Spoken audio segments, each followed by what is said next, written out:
अस्सलाम वालेकुम everyone, this is Sadia और उम्मीद है आप सब लोग ठीक ठाक होंगे। जैसे कि मैंने आप लोगों से वादा किया था कि मैं अपने स्कॉलरशिप्स की डिटेल आपके साथ ज़रूर शेयर करूंगी। तो सबसे पहले तो ये कि मैंने 2 स्कॉलरशिप्स पे अप्लाई किया था साउथ कोरिया में, प्रोफेसर स्कॉलरशिप पे और जीकेएस पे। और अल्हम्दुलिल्लाह मेरा दोनों स्कॉलरशिप्स पे एडमिशन हो गया था, लेकिन मैंने जीकेएस को प्रेफर किया है। अपनी अपनी रीज़न्स होती हैं सबकी, और मुझे लगता था कि मेरे लिए लैंग्वेज ईयर ज़्यादा अपॉर्चुनिटीज़ लेके आएगा। और मैं और बहुत सारी रीज़न्स थी जिनकी वजह से मैंने जीकेएस को प्रेफर किया ओवर प्रोफेसर स्कॉलरशिप। और अब सबसे पहले हम बात करते हैं कि जीकेएस में हमें क्या क्या चाहिए होता है और हमें बेनिफिट्स क्या मिलते हैं। और अगर आपको प्रोफेसर स्कॉलरशिप के बारे में इंफॉर्मेशन चाहिए होगी तो मैं उस पर भी वीडियो बना दूंगी। सबसे पहले तो हम बात करते हैं कि जीकेएस है क्या। GKS basically global Korea scholarship है, जिसको पहले KGSP कहा जाता था, और ये कोरियन गवर्नमेंट की तरफ से दिया जाता है। डिफरेंट मुल्कों के स्टूडेंट्स को दिया जाता है, और वो कंट्रीज़ जो हैं वो एक लिस्ट है, ऑलमोस्ट आई गेस 60 कंट्रीज़ हैं, और जहाँ से स्टूडेंट्स अप्लाई करते हैं हर साल। और इसमें यह है कि अंडर ग्रेजुएट स्टूडेंट्स के लिए भी अंडर ग्रेड कोर्सेज भी हैं और पोस्ट ग्रेड भी हैं। जो अंडर ग्रेड स्टूडेंट्स के लिए स्कॉलरशिप आता है या फिर जो एसोसिएट डिग्रीज के लिए आता है उसको GKSU कहते हैं, जो कि सितंबर में आता है। लेकिन जिस पे मैंने अप्लाई किया है, क्योंकि मैं पोस्ट ग्रेजुएट की स्टूडेंट थी, और PG स्टूडेंट्स जो हैं वो अप्लाई करते हैं फेब में GKSG पे, ठीक है। और ग्रेजुएट स्टूडेंट्स के लिए जो आता है, और उसमें होता है आपके मास्टर्स के स्कॉलरशिप्स आते हैं, PhD के आते हैं एंड रिसर्च के आते हैं, ठीक है। और इसकी डेडलाइन जो है वो मार्च में होती है। अब सबसे पहले हम बात करते हैं कि इसमें एप्लीकेशन ट्रैक कौन कौन सा है। इसमें 2 एप्लीकेशन ट्रैक्स हैं। एक एप्लीकेशन ट्रैक है यूनिवर्सिटी ट्रैक और एक है एम्बेसी ट्रैक। अब यूनिवर्सिटी ट्रैक में आप डॉक्यूमेंट्स डायरेक्ट यूनिवर्सिटी को भेजते हैं, और एम्बेसी ट्रैक में आप डॉक्यूमेंट्स अपने मुल्क में मौजूद, अपने होम कंट्री में मौजूद जो कोरियन एम्बेसी है वहाँ पे भेजते हैं। फिर वो लोग आपका इंटरव्यू करते हैं और आपको आगे जो है वो रिकमेंड करते हैं स्कॉलरशिप हेडक्वार्टर्स में। अच्छा, अब सबसे पहले अगर हम देखें कि कोटा कितना होता है, हर मुल्क का डिफरेंट कोटा होता है। पाकिस्तान का कोटा जो है वो इस दफ़ा एम्बेसी ट्रैक से 5 लोगों का था और यूनिवर्सिटी ट्रैक से 7 लोगों का था। लेकिन ये ज़रूरी नहीं होता कि जो कोटा है उतने ही लोग सिलेक्ट हों, उससे ज़्यादा भी हो सकते हैं और उससे कम भी हो सकते हैं। जैसे इस दफ़ा एम्बेसी ट्रैक पे कोटा 5 लोगों का था, लेकिन सिलेक्शन जो है वो 4 लोगों की हुई। लेकिन फाइनल सिलेक्शन सिर्फ एम्बेसी ट्रैक से 3 लोगों की हुई। लेकिन यूनिवर्सिटी ट्रैक में कोटा जो है वो 7 था, लेकिन सिलेक्शन जो है वो 7 से ज़्यादा लोगों की हुई। तो ये डिपेंड करता है उनके मूड पे या जो भी सर्कमस्टांसेस होते हैं, क्योंकि डिफरेंट कंट्रीज़ का कोटा जो है वो डिफरेंट कंट्री में एडजस्ट कर दिया जाता है। अगर किसी कंट्री में एप्लीकेशंस उस तरह अच्छी एप्लीकेशंस नहीं आ रही हैं और किसी और कंट्री में बहुत अच्छी एप्लीकेशंस हैं, एप्लीकेंट्स हैं, तो वो कोटा इस तरह फिर एडजस्ट कर दिया जाता है। रिक्वायरमेंट्स क्या क्या हैं? रिक्वायरमेंट्स के लिए आपको लिस्ट ऑफ डॉक्यूमेंट्स भी मैं दे दूँगी जो आपको ज़रूरी प्रिपेयर करने होते हैं अप्लाई करने से पहले। आपके पास डिग्री होनी चाहिए, आपके हाथ में डिग्री हो जब आप इस पे अप्लाई कर रहे हो, क्योंकि ये GKS पे होप सर्टिफिकेट अगर आपके पास है तो आप अप्लाई नहीं कर सकते।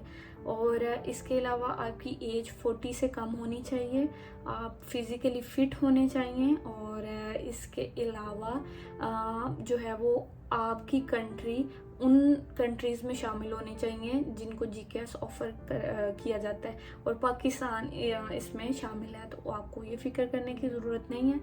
तो सबसे पहले आपके पास डिग्री ज़रूर होनी चाहिए। दूसरा, जीपीए 2.64 से नीचे है आउट ऑफ 4 तो आप इस स्कॉलरशिप पे अप्लाई नहीं कर सकते, क्योंकि आपका परसेंटाइल फिर 80% नहीं बन रहा, और इस स्कॉलरशिप पे अप्लाई करने के लिए आपका परसेंटाइल 80% होना ज़रूरी है।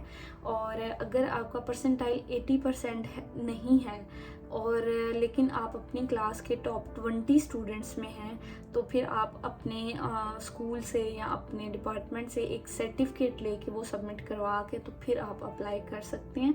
और अगर आप इस स्कॉलरशिप पे अप्लाई करना चाहते हैं लेकिन आपके पास वो सर्टिफिकेट नहीं है टॉप 20 वाला, तो फिर आपका फर्स्ट राउंड में ही एप्लीकेशन एक्सक्लूड कर दिया जाएगा, क्योंकि आप जो उनकी रिक्वायरमेंट है 80% परसेंटाइल वाली उस पर पूरा नहीं उतरे होंगे। जो जीकेएस का ड्यूरेशन है वो ये है कि पीएचडी 3 साल की है और 1 साल का लैंग्वेज ईयर है, टोटल 4 साल बन गए। अगर आप मास्टर करना चाहते हैं तो डिग्री 2 साल की है और 1 साल लैंग्वेज ईयर है, तो टोटल 3 साल हो गए।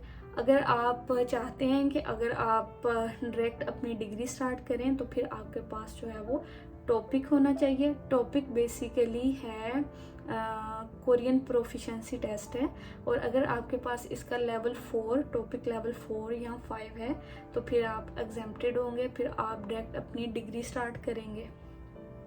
अच्छा, बेनिफिट्स क्या क्या मिलेंगे इस स्कॉलरशिप में? सबसे पहले तो इस स्कॉलरशिप में आपको फ़्लाइट टिकट मिलता है इकोनॉमी क्लास का, और आपकी कोई वीज़ा फ़ी नहीं होती, और आप जब यहाँ आते हैं तो आपको 2 lakh Korean von settlement allowance मिलता है। उसके बाद आपको monthly 1 million Korean von stipend मिलता है। इसके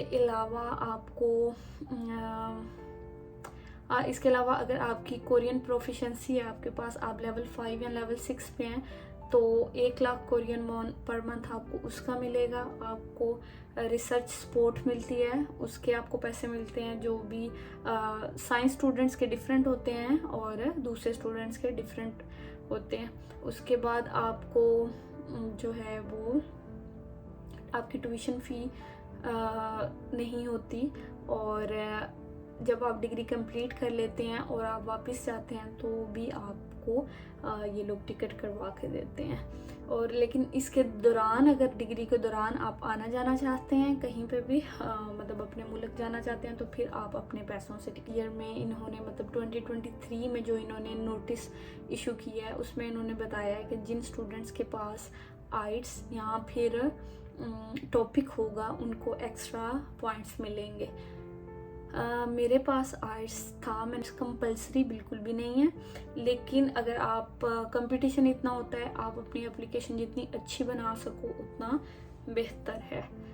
अगर आप ये पूछना चाहते हैं कि कौन सा ट्रैक बेहतर है, यूनिवर्सिटी ट्रैक बेहतर है या एम्बेसी ट्रैक बेहतर है, तो ये डिपेंड करता है आपकी प्रोफाइल पे, आपके मेजर पे और आपकी अपनी प्रेफरेंस में। अगर मैं अपनी बात करूं तो मेरे ख्याल में यूनिवर्सिटी ट्रैक ज़्यादा बेहतर है। क्यों बेहतर है इस पर मैं अलग से डिटेल वीडियो किसी दिन बनाऊंगी या मैं कोई स्टोरी में शेयर कर दूंगी।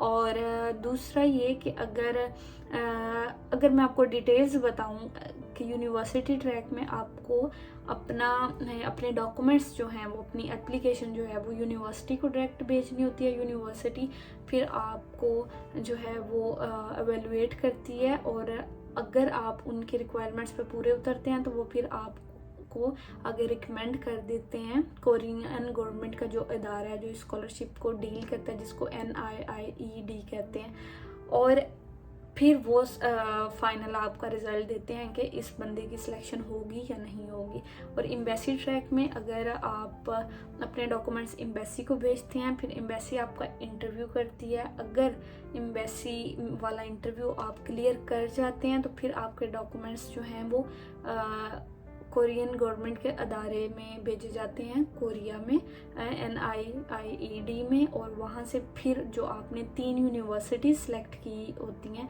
उन तीनों यूनिवर्सिटीज़ को आपके डॉक्यूमेंट्स भेजे जाते हैं। फिर जो यूनिवर्सिटी आपको एक्सेप्ट करती है आप वहाँ पे जाते हैं। लेट्स से अगर आपको तीनों यूनिवर्सिटी से एक्सेप्टेंस मिल गई है तो आपके पास ऑप्शन होगी कि आप किस यूनिवर्सिटी में जाना चाहते हैं। अगर आप एक यूनिवर्सिटी से रिजेक्ट हो गए हैं, आपको 2 यूनिवर्सिटीज़ में एडमिशन मिला है, तो फिर भी आपके पास ऑप्शन होगी कि आप उन दोनों में से कोई एक चूज़ कर लें। लेकिन अगर आप दोनों 2 से रिजेक्ट हो गए हैं और एक में सेलेक्ट हुए हैं, तो फिर आपके पास कोई ऑप्शन नहीं होगा, फिर आपको उसी यूनिवर्सिटी में जाना होगा जिसने आपको एक्सेप्टेंस दी है। इस तरह एम्बेसी ट्रैक और यूनिवर्सिटी ट्रैक जो है वो वर्क करते हैं। ये वीडियो काफ़ी लंबी हो गई है, इसलिए इसको मैं यहाँ पे ख़त्म कर रही हूँ।